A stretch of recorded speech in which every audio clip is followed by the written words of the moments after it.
So you studied at India's premier institution, the IIM, and was working with a high-flying job.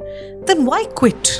She is no longer with me at the moment. But actually, I have seen her journey. She was working women. A woman can do everything if she really wants to do that. Absolutely. Sales, business development in India those days were not easy. It's just the cultural thing. Maybe it's then slowly and gradually I realized no, it's not the cultural thing. It's something which is there in the society, and maybe it's more towards a gender thing. So that's how the birth of Women First Jobs happened. What is happening? What is going to happen? Yeah. I was just believing in my calling. Yeah. I was just believing what I wanted to do, why I quit my job, and I have been working on that path only. Whether it's your staff, whether it's your clients, whether it's your companies, that you meet, or your own, customers in general, how do you ensure that your vision is borrowed well by them? Creating the women empowerment, creating that impact in the society which is actually needed. There are a number of females, those were really amazing. Yeah. It's just that they need the right platform. Yeah, personal and professional life separate. Once I wore the cape of an entrepreneur, everything has changed. Mama should be present at all the meetings and everything. Yeah. Power of karmas. I will never forget the time. Ladies and gentlemen, today's podcast is dedicated to a visionary leader who has transformed the status quo and has advocated gender equality in the workplaces in the UAE. With over 15 years of experience in the corporate realm and esteemed degrees from IIM and the Kellogg School of Management, our guest is on a mission to break barriers and champion gender equality. She's been awarded as a Global 200 Women Power Leaders, and through her platform, Women First Jobs, she's reshaping perceptions, challenging norms, and creating a more inclusive future for women worldwide. Women First Jobs, her unique organization, is aimed at empowering women professionals across various industries globally. As a thought leader, influencer, and advocate, Priyanka Sanger is leading to charge towards a more equitable and empowered tomorrow. Let's welcome Priyanka Sanger today. Priyanka, thank you for joining us today. Thank you so much, Dr. Sonakshi, for taking this place today and taking out time. I know you are busy and taking out time to actually sharing my story with others. Thanks a lot. It really means a lot to me. Oh, it's absolutely my pleasure. So, from the start itself, let me bring the elephant in the room, okay? So, you studied at India's premier institution, the IIM, and was working with a high-flying job. Then why quit? So before giving the answer for why quit, I want to share something personal, more story, which will help people to understand who is the person who took this decision. Yeah. I think this entire story, the inspiration for me is my mom. She is no longer with me at the moment. But actually, I have seen her journey. She was working women. I have seen her how independently, how nicely she did the upbringing of me and my brother as well. Although my father was there, he was equally giving the support to her as well. But I have been viewing her journey as a working mother, as a working woman who was trying to crave her presence in the society. Absolutely. And of course, with the support of her spouse and the society, it was there.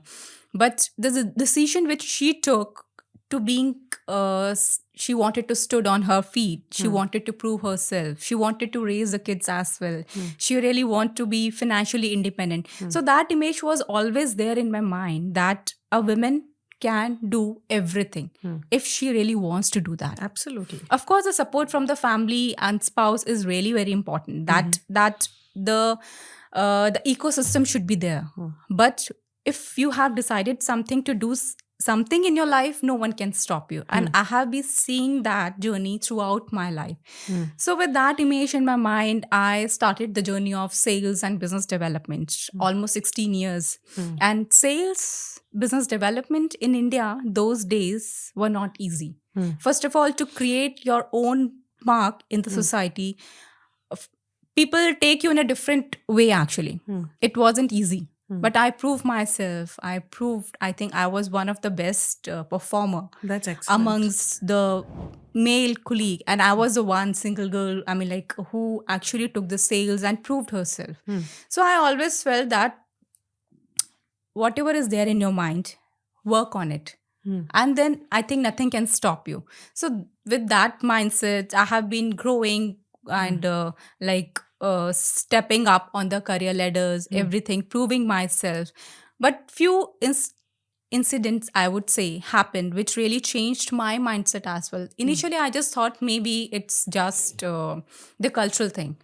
Maybe it's then slowly and gradually I realized, no, it's not the cultural thing. It's something which is there in the society, and maybe it's more towards a gender thing. Then I moved from India to UAE. I found that thing was still there.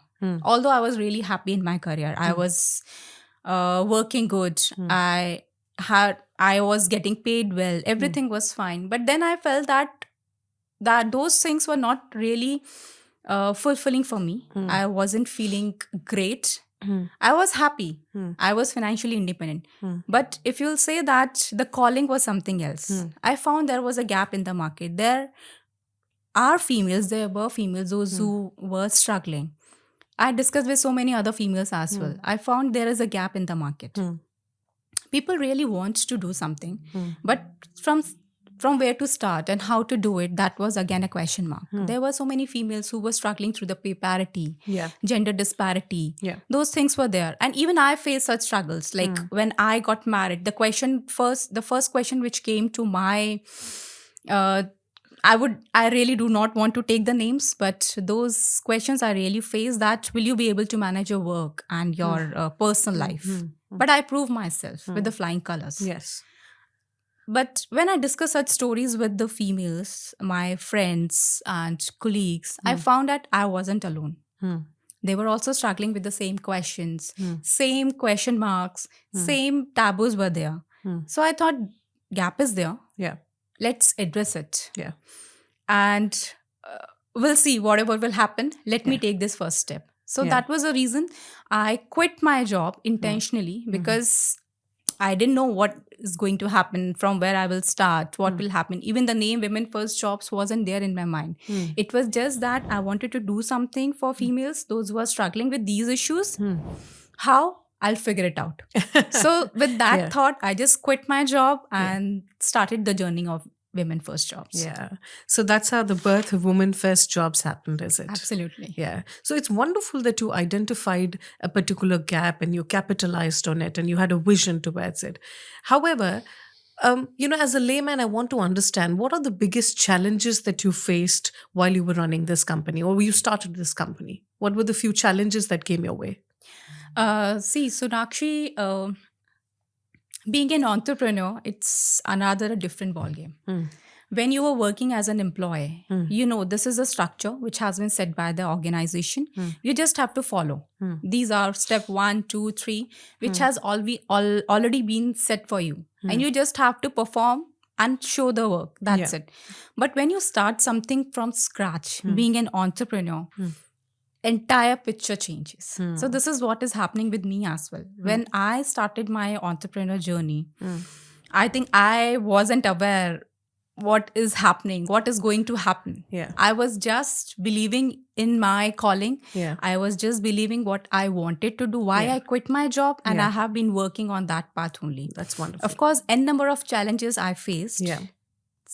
Starting from a team, like how to build that right team around you, how to get those people, those who really believe in the vision. Because everyone wants to earn, everyone wants a job, but are they the right people for your team or not? That's the biggest question. Then convincing the people that the vision, what I'm thinking, it's doable. That's another challenge. And then again, juggling with personal life, professional life. And you have to do everything on your own. No one is there who's going to tell you that this is how you have to do. This is how you have to manage accounts. This is how to manage the operations. And this is how you have to get the business. No one is there. And for me as well, there wasn't anyone. For me, it was every day was a learning. I learned, I grew, and I'm still learning. Every day is learning for me today as well. That's wonderful. That's actually excellent, isn't it? And something that I borrow from this is that, any company naturally has to have a Yeah. vision. And when you mentioned that there has to be a synergy, that your vision floats into the vision of or is borrowed very well by your team members. Now, tell me, how did you enroll people into your vision? Whether it's your staff, whether it's your clients, whether it's your companies, that you meet, or your own customers in general, how do you ensure that your vision is borrowed well by them? I think having a vision is one thing, Yeah. but convincing the people or to make them buy the vision is another thing. The first thing is that, first of all, you should understand whether this vision, what you are doing, is actually coming from your heart, whether you believe it is something which is doable. Yes. People should actually believe in it or not. If you believe in it, then I would say half of the battle is done. Then you can easily convince the people for that. Yeah. So in my case as well, like, I first believed that this is what with the thought, the seed which was there in my mind, it's actually doable. And if it will grow, it's going to create a different impact in the society. And the vision is all about creating the women empowerment, creating that impact in the society, which is actually needed. There are a number of females, those were really amazing. Yeah. It's just that they need the right platform. Yeah. So we created the platform that is called Women First Jobs. Yeah. Because when we talk about women empowerment, what I believe personally is that the real empowerment will only happen when females become financially independent. Oh, that's wonderful. Yeah. And to make them financially independent, they should get the right opportunities. Yes. If you will only judge a person because based on their gender, how you will actually fight with this thing and how you can actually support this cause. So in the beginning, I used to convince the people the importance of diversity, what values women will bring to the table, what all things they will get once they will hire a female, maybe in a leadership role or maybe in a middle management. But what I believe is that a female will not reach to the leadership role if you will not even enroll or you not even start believing in them. Absolutely. It starts from scratch. Yeah. Then comes my team. Yeah. So when I was hiring the people to make them understand what they are going to work is not regular thing.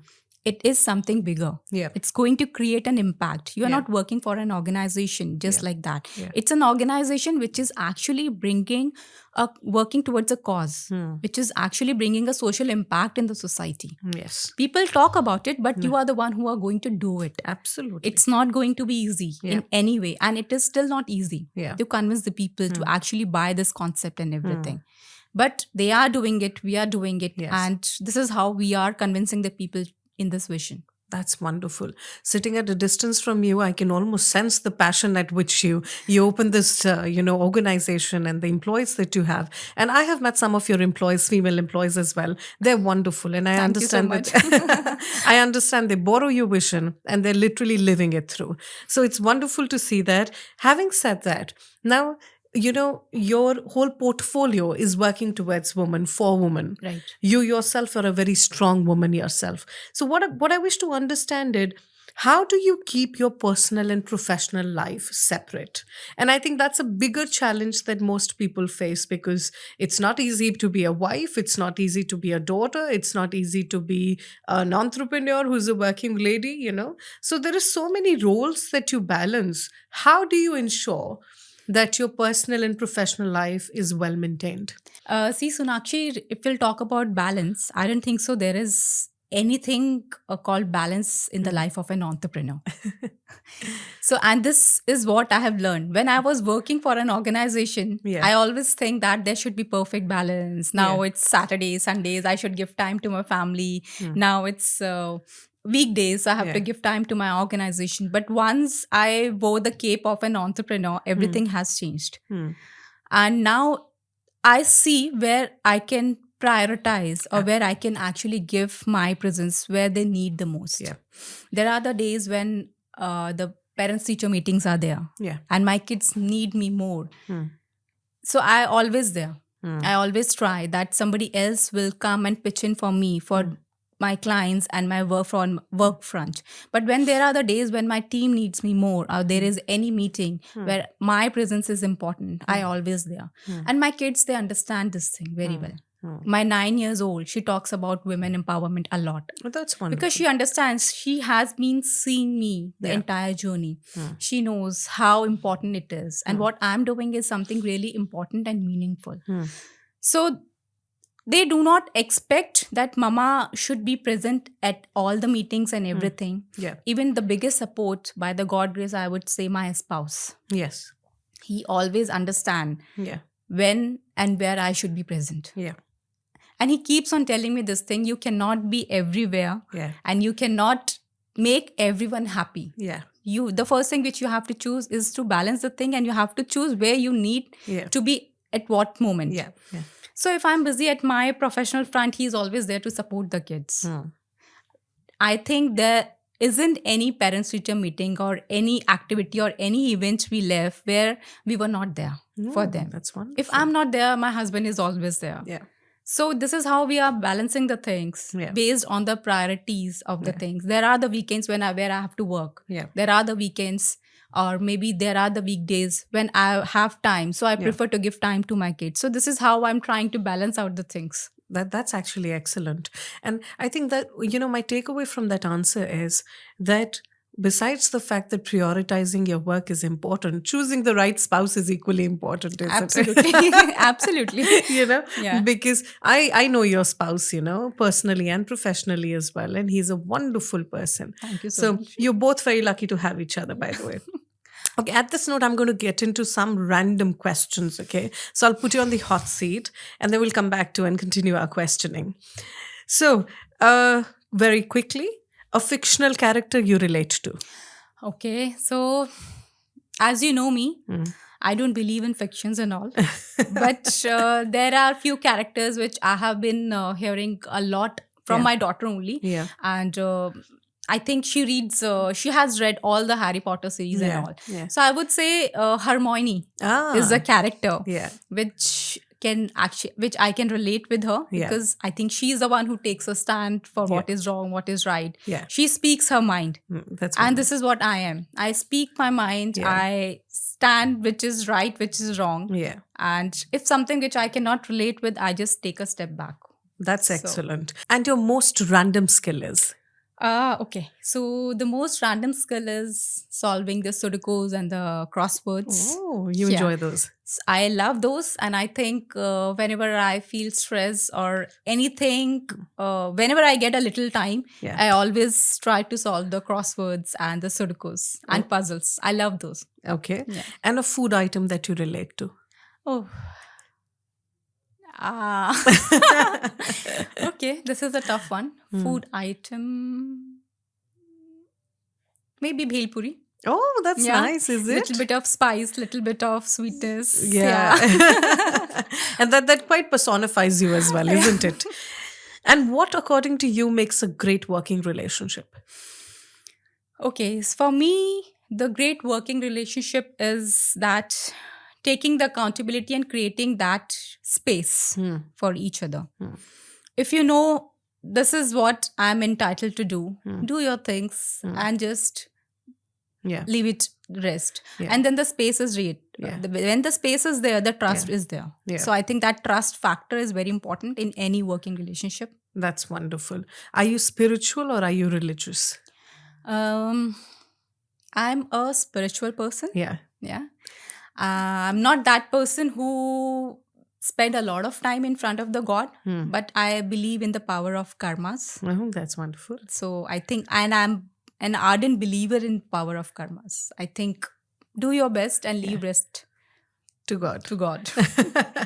Okay. Are you a once in a year break kind of person or regular semi-break kind of person, and why? Okay. So when I used to work in the corporate, I think I would not say that was that much stressful. So it was like once in a year break kind of a thing. But now being an entrepreneur, every now and then I feel like, oh my God, let's take a break. Let's go somewhere. Let's take a break. But it never happened. But frequent breaks are sometimes very good to refresh yourself, Absolutely, isn't it? And women need to? believe in themselves. Hmm. And an emotionally intelligent woman can be identified as? The one who balances her emotions very Yeah. well Yeah. and know the difference between the personal front and the professional front. Yeah, that's lovely. And so the last question to you is, I will never forget the time when? Okay. Uh, so this question is like, I will never forget the time when time since the day I started Women First Jobs Yeah. and now. Yeah.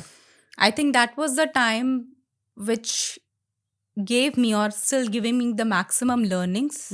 I've never learned in any IIMs or any elite B schools Yeah. or anywhere. Yeah. I think that entire 2 years of journey taught me everything. Hmm. I mean, that was the time where I have seen the ups and downs of my life. I learned a lot and I grew more stronger as a person. Uh, learned so many things about the people, about the personalities, about the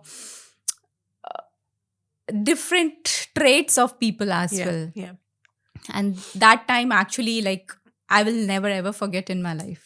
That's wonderful. Actually, I think it's very important for us to, it's called on the job experience sometimes. That is so much more valuable than the books that you read in most of the top elite schools or the assessments and courses that you go through. Absolutely, absolutely. I would like to say that this entrepreneurship looks so cool from Yeah. outside. Yeah. Like it looks, oh wow, she's running a company, she's a Yeah. founder, Yeah. she's a CEO, she may be She has a making startup, a mega startup of hers. That Yeah. startup word is very cool, but this is not the reality. Yes. Yes. When you live that life, you will Yes. understand. When you wear so many hats, you will understand the reality, Yeah.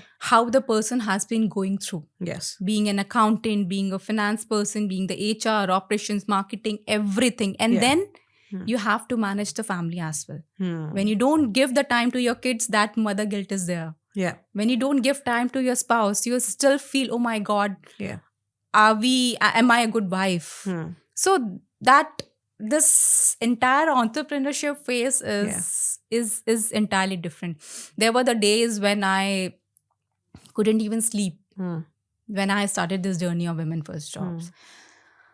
I think those gave me the maximum learning. There were the times when I cried a lot Yeah. because I kept myself that these are the things which I have to perform Yeah. as an entrepreneur, because there were so many people, they are keeping their hopes. Yeah. They are thinking something like this is there in the market now Yeah. and we will be sorted. Yeah. And that pressure, that burden was there. I still remember the days when, still this thing is there in my mind. If we couldn't get the offer for someone more than my team or maybe somebody else, it pinches me. Yeah. Why we lost that, why we couldn't achieve that, how that female will feel and how will I answer, because there are people, those who are approaching me every day. Yeah. So they have the hopes. Yeah. So the burden of those hopes Yes. is a lot. Priyanka, one of the wonderful takeaways from what you just said is, it is leisure to have a mother's guilt. And then there are women who go on long career breaks. Now, how receptive is the corporate world to women with long career breaks? And how receptive are women to getting back to, the industry, as they say, after a long career break? Thank you so much for this question, Sonakshi. I would say when a female takes a career break, it is challenging not only for the female, but for the corporates as well. So the challenge is at both the ends. When a female takes a career break, suppose I'm taking a career break of 2-3 years. Now my child is ready to go to the school and I'm ready to go to the corporate again. But the first question I should ask to myself, am I ready to go back to the corporate? Yeah. During the break of that 4-5 years or maybe 10 years, what did I do? Yeah. Did I work on myself? Did I brush up my skills? Yeah. Did I create the networking ecosystem around me of the females or maybe the supporting allies who can actually help me to hold my hand to be a support during that journey? Sure. Did I work on myself? If the answer is yes, then yes, you are ready to go back to the corporate career. But if the answer is no, and there is an iota of doubt, it means the gap is there and you have to work on that. taking a career break is not the end of the journey. But if you're working on it, if you're working on your skills, on your expertise, on your profession, there is n number of technical things they are changing every day. Now the AI is coming. Before that, something else was there. But are you ready for that? Have you learned a lot? Have you brushed up your skills during that career break? Then we'll talk about the corporates. See, for the corporates, they should always think a female who's coming with a career break, she is bringing a different perspective. And they should be ready for that. It doesn't mean she doesn't know her game. She doesn't know the skills. If she is ready, she knows her work, she knows her skills, she knows what she's bringing to the table. I think there is no harm to onboard a person with a career break. Yes. And I think there are so many corporates, those who are doing this thing. They are welcoming the females with the corporate, with the career break. But it again depends on the person itself, whether they worked on that skills or not. Or they have the hunger, to be To able learn to say more, yes, to yeah, learn to more. grow, right. Yes. And, something that strikes me from the conversation is when you say that, women who are on a break need to brush up their skills, or are they bringing some sort of value, which is very differential value to the table and things like that. Now, at Women First Jobs, how do you help people who have been on these career breaks brush up their skills or get prepared for the industry? Because I'm sure they would have lost a lot of time on the break, right? Like you mentioned AI. AI is changing on an everyday basis. So how is it that Women First Jobs is investing in their candidates to brush up their skills and make them industry ready? See, when I started Women First Jobs, the first thing which was there in my mind is the gap. My whole focus was to fill the gap. For me, being a female, worked in sales and business development for almost 15, 16 years. Yeah. It was always there in my mind that there is nothing which a female cannot do. It's just that the right opportunities and the platform is needed. So with this idea, we started the journey of Women First Jobs.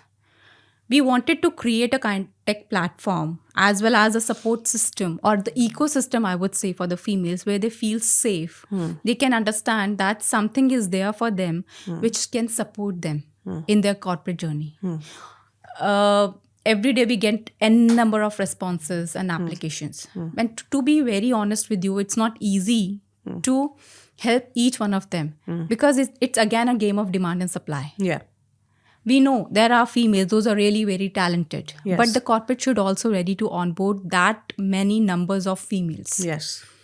But I know in this game of demand and supply, we cannot stop to support the females. Yes. So we have created another arm. There we are focusing entirely on the job seekers development, or the supporting the females, those who have taken the career break, or maybe those who want to move the career ladders. Yes. We coach them, we mentor them, we help them how to design the resume, you should do your LinkedIn marketing, Yes. how you should actually be being seen. Yeah.